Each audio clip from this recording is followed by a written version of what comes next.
I'm going to start reading my book at chapter 1 because all that is just the intro, pretty much.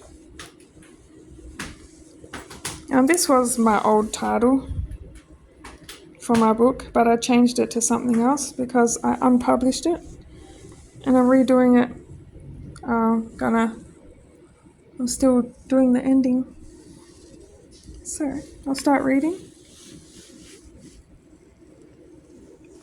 I had a hard time at school, both primary school and high school. I had crazy anxiety my whole childhood.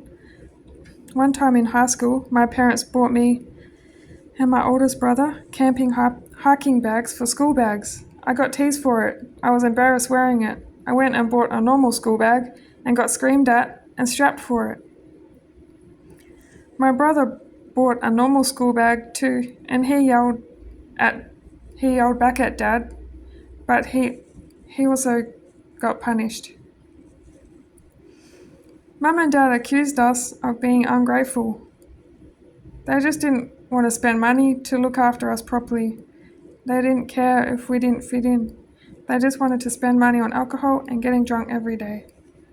My parents are day and night functioning alcoholics who neglected their own children and felt entitled that the government should pay for all our needs.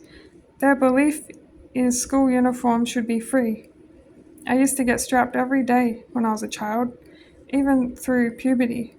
I would have to pull my pants down and get 5 to 10 whips as a routine, even when I was good. I was a good child and didn't talk much, just observed everything. One day, my dad forgot to strap me, and I said out loud, "I didn't get strapped today, yay, I must have been good." Then he said, "Come to the kitchen now and pull your pants down." He strapped me. It was undeserved. One example of the kinds of things I put up with by my parents growing up were, once my parents packed me my school lunch.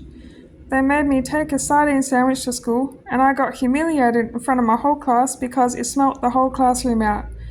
It was raining that day too, so everyone was stuck inside to smell it. I have more stories below soon. Sister's sexual abuse. My little sister got sexual abuse and was groomed and treated spoilt, as mentioned. She's in a wheelchair and couldn't feel her legs and couldn't run away when the abuse was happening. She didn't know what was happening to her because she couldn't feel anything, and her mind is behind her age.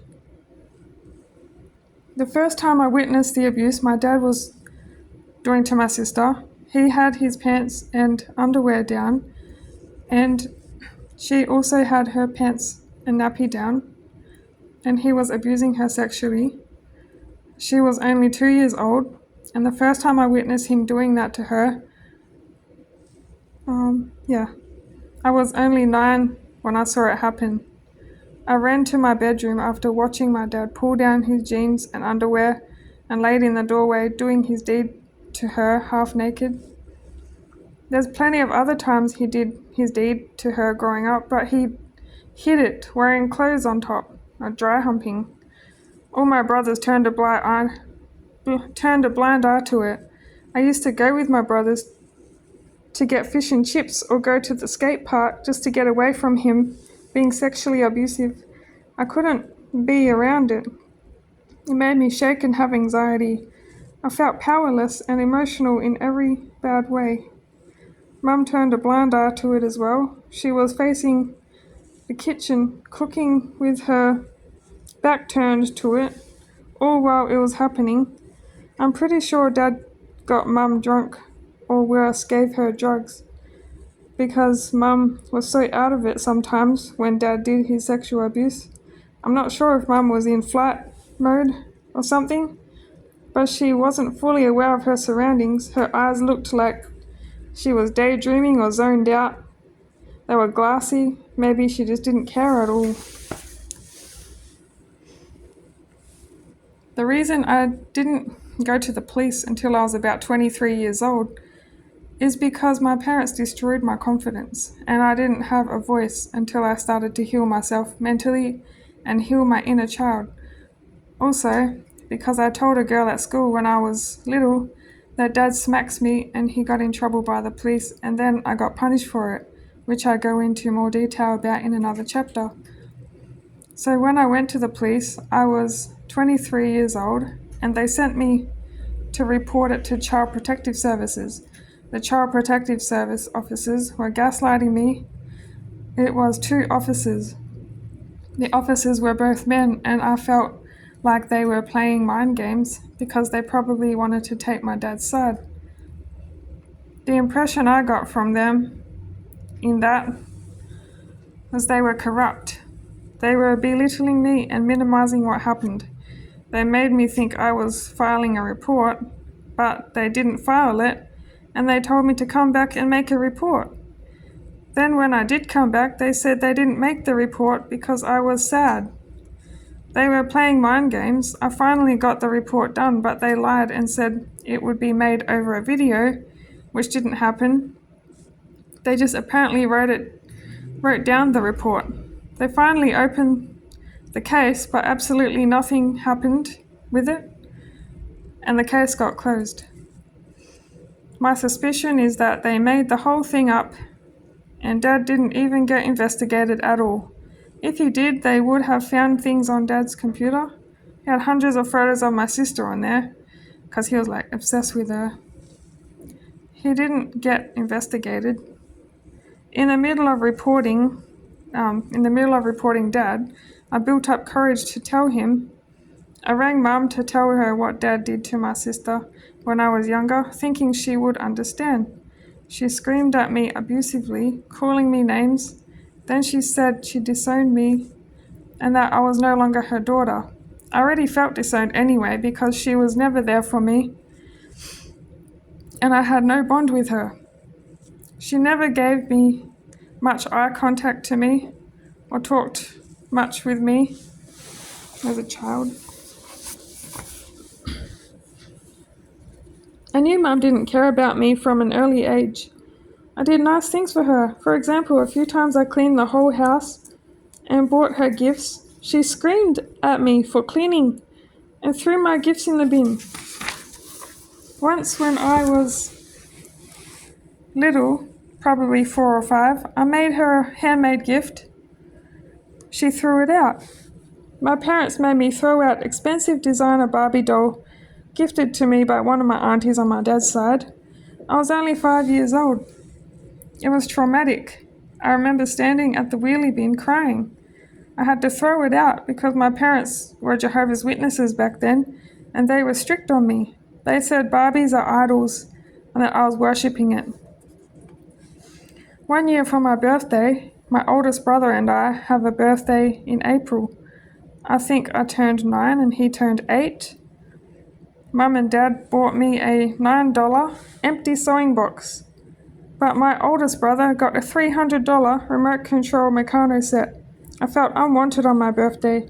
I remember spending that whole day in my room. My parents treated me like I was stupid and that I didn't know any better or something. I had to put on a dumb persona anyway because I wasn't allowed to show my intelligence or disappointment because it threatened my dad.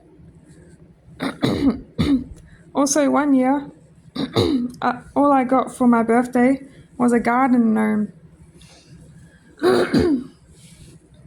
Another birthday, I got a second-hand broken wooden jewelry box and a lollipop.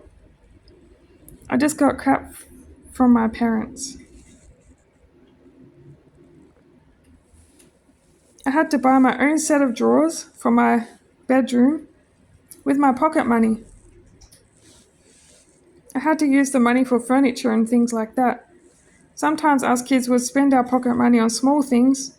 We had to put it together sometimes to save for things like a trampoline.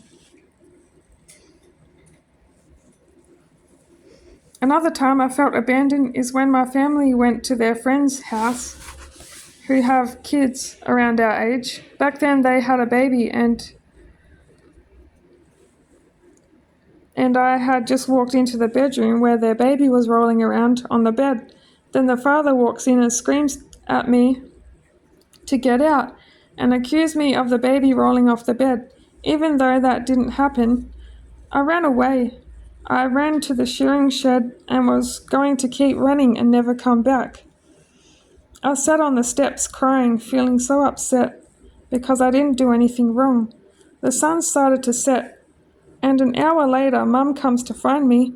That's probably one of the only times she really cared, and she gave me a hug. I was feeling so unwanted that day.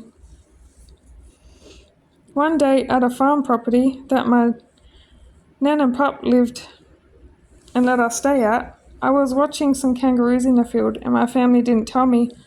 The TV show Rex was on TV, and they left me out there. I wasn't that far from the house. They could have easily saw me from the window and could have called me. We all used to sit watching Rex on the TV when it was on. I missed out on a lot of things from them forgetting about me and not wanting me around. As another example of being forgotten about is when Mum made some homemade guacamole as a special treat, which we dipped corn chips into. One time she told all the family to come and eat, but didn't let me know, and I missed out. We hardly got treats and junk food in our childhood, so that's what got to me even more. My oldest brother got everything all the time. My parents made sure he didn't miss out on anything and even give him extra servings of dessert.